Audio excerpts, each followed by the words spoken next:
Imagine a river, not flowing through a valley, not cutting between mountains, but sitting 10 meters above your head, higher than a 3-story building, higher than the rooftops of an entire city. Millions of cubic meters of muddy water, balanced on the edge of packed earth walls, held in place by nothing more than the hope that the dirt would hold.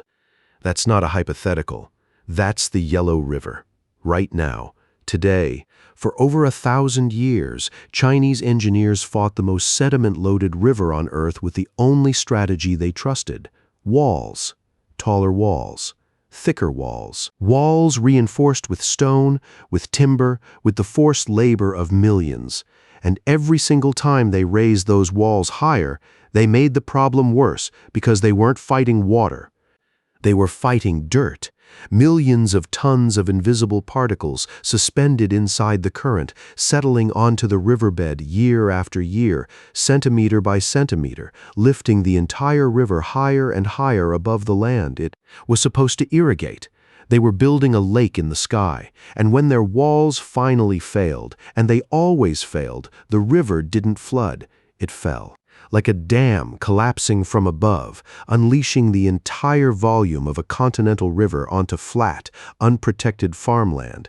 Entire provinces were erased overnight. Dynasties crumbled. And then the survivors rebuilt the walls, and the cycle started again.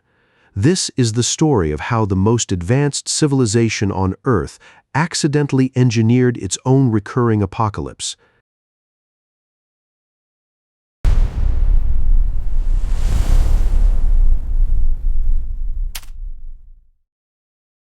The Yellow River begins its journey high on the Tibetan Plateau, nearly 5,000 meters above sea level, fed by glacial melt and cold mountain springs.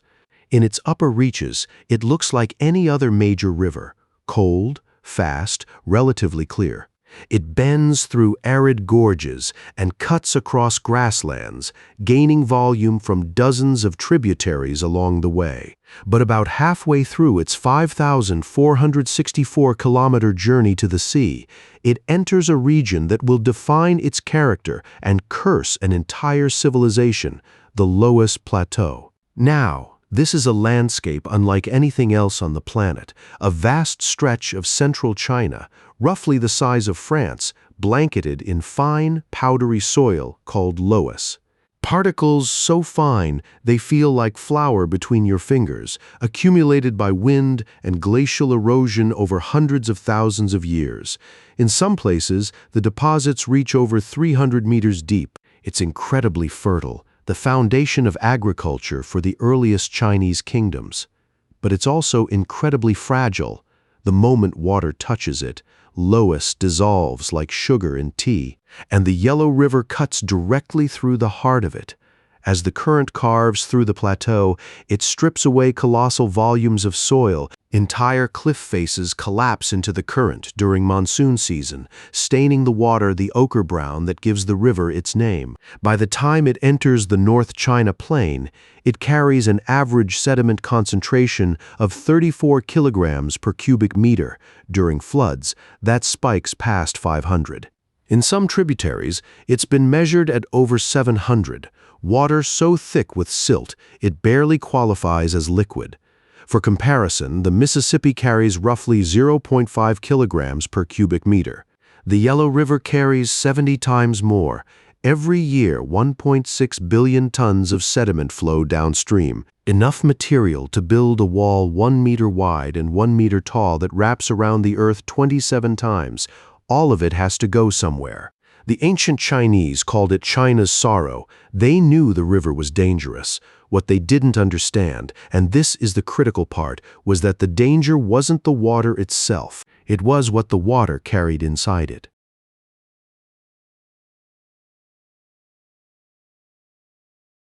Here's what nobody seemed to notice. In the upper reaches, the river moves fast. Gravity pulls it down steep gradients, and the turbulent current keeps particles suspended. But when the river reaches the North China Plain, a flat expanse stretching to the Bohai Sea, the gradient drops to nearly zero. The river slows, and when water slows, it drops its load. Naturally, that's what rivers are supposed to do. They spread across wide floodplains, depositing silt in thin layers. This process built the fertile soils that made the North China Plain one of the most productive agricultural regions in history. But humans needed to live on that farmland. By the Warring States period, around the 4th century BCE, millions had settled on the floodplain. Cities grew, irrigation networks expanded. The Grand Canal, one of the greatest engineering projects in the ancient world, depended on the Yellow River's water to function. The river could not be allowed to flood freely anymore.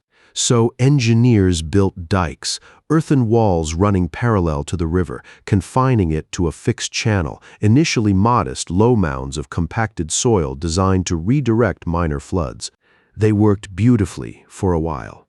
And this is where the trap began to close. By confining the river, engineers eliminated the floodplain. Sediment that would have naturally spread across kilometers of open land was now trapped inside a narrow channel. Every year, the silt settled on the riverbed.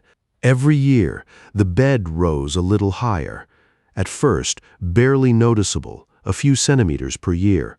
Engineers just added another layer of earth to the levees. Problem solved. Except it wasn't solved. It was compounding. Each centimeter the riverbed rose made the channel shallower. Shallower water moves slower. Slower water carries less sediment. Less capacity means more deposition. The feedback loop was merciless, and it operated on a timescale no single engineer could perceive. Think about that for a second. A generation would build the walls higher and declare victory. The next generation would find the river had risen to meet them. They'd build higher again, and the river would rise again, century after century. By the Song Dynasty, around 1000 CE, the riverbed near the ancient capital of Kaifeng had risen several meters above the surrounding countryside. Farmers could look up and see the surface of the river glinting above them, held back by enormous walls of packed earth. They were living in the shadow of a suspended ocean.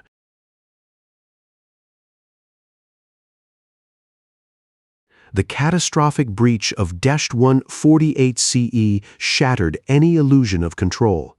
Near Puyang, the northern levee, reinforced and heightened for generations, simply gave way. Not from a single dramatic event, but from the accumulated pressure of a river that had been climbing above the landscape for centuries. The hydrostatic force on those earthen walls was enormous, and earthen walls have limits.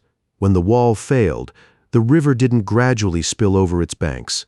The entire volume of an elevated river crashed downward onto land that sat meters below the water surface. Entire villages were struck by a lateral wall of water and mud, traveling at speeds that gave no time for evacuation. The river didn't just flood. It abandoned its channel entirely and carved a new path northward, devastating Hebei and Hainan provinces. Farmland was buried under meters of sterile sediment, not the thin, fertile layer of natural flooding, but thick sheets that rendered the soil useless for agriculture. Over 1 million people were displaced or killed. The Northern Song dynasty poured its treasury into reconstruction, and then it happened again. In 1128, during the Jin invasion, the governor of Kaifeng ordered the southern dikes deliberately breached, a scorched earth defense against advancing cavalry. The Yellow River poured southward, merging with the Huai River system and rerouting its course by hundreds of kilometers. This wasn't a temporary flood. The river stayed in its new course for over 700 years. And here's what made that moment so terrifying. The breach of 1128 proved the suspended river had become a weapon. Its elevation above the land meant any break in the walls, from erosion, earthquake, or deliberate sabotage, would unleash a gravity-powered deluge with the force of a collapsing reservoir. One engineer thought he'd found the solution. He was half right, which might have been worse than being completely wrong. By the Ming Dynasty, Pan Jixun, a hydraulic engineer serving as Minister of Works in the late 1500s, developed a strategy called Shu Hu Weigung Sha, bind the water to attack the sand. His theory was elegant: narrow the channel with secondary levees, accelerate the current, let the river scour its own bed clean and flush the silt to sea. It worked temporarily. But narrowing the channel increased deposition during low-flow periods when the confined water barely moved. Slow water drops its load. The net effect over decades was the same. The bed kept rising. The walls kept climbing. The suspended river grew taller.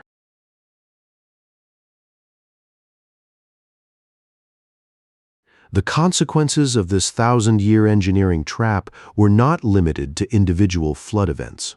They accumulated across dynasties, reshaping the political, economic, and demographic landscape of China in ways that no single disaster could. The Yellow River completely changed course at least 26 times in recorded history. 6 of those shifts were catastrophic. The river's mouth moved by hundreds of kilometers, devastating multiple provinces simultaneously. Entire regional economies were erased in a single season. Each major breach triggered a cascade of secondary disasters. The initial flood killed through sheer hydraulic force, but the true death toll came afterward. Buried farmland meant no harvest. No harvest meant famine. Famine meant disease. Disease in displaced refugee populations meant epidemic. Entire provinces that had supported populations for generations became uninhabitable wastelands. The 1344 breach during the Yuan dynasty destroyed so much agricultural infrastructure that the resulting chaos directly fueled the Red Turban Rebellion, the peasant uprising that overthrew the Mongol Yuan dynasty and installed the Ming. The river's management became the single largest line item in the imperial budget. The Ming dynasty maintained a bureaucracy of thousands of officials dedicated exclusively to levee upkeep. Corvée labor, forced conscription of peasants for construction work, pulled millions of farmers from their fields every year to pack earth onto walls that would eventually fail anyway. The cost of maintaining the river consumed resources that could have funded military defense, infrastructure, or famine relief elsewhere, and beneath all of this lay a geological irony. The very sediment that made the North China plain fertile was the same material lifting the river into the sky. The Loess that created one of the world's greatest breadbaskets was also engineering one of its greatest recurring catastrophes. Near Kaifeng, the ancient Song capital, archaeologists have discovered the modern city sits on top of multiple buried versions of itself. Each layer corresponds to a major flood. The oldest remnants lie nearly 10 meters below the current surface. The city has been destroyed and rebuilt at least 7 times, each iteration constructed on top of the silt left by the last catastrophe. Kaifeng is not built on solid ground. It's built on a graveyard of its own previous destructions.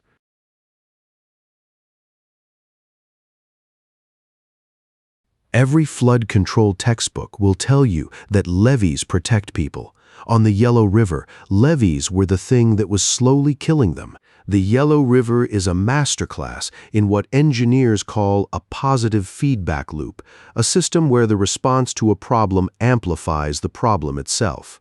The levees were the response. The suspended river was the amplification. Every wall built higher increased the consequences of the next failure.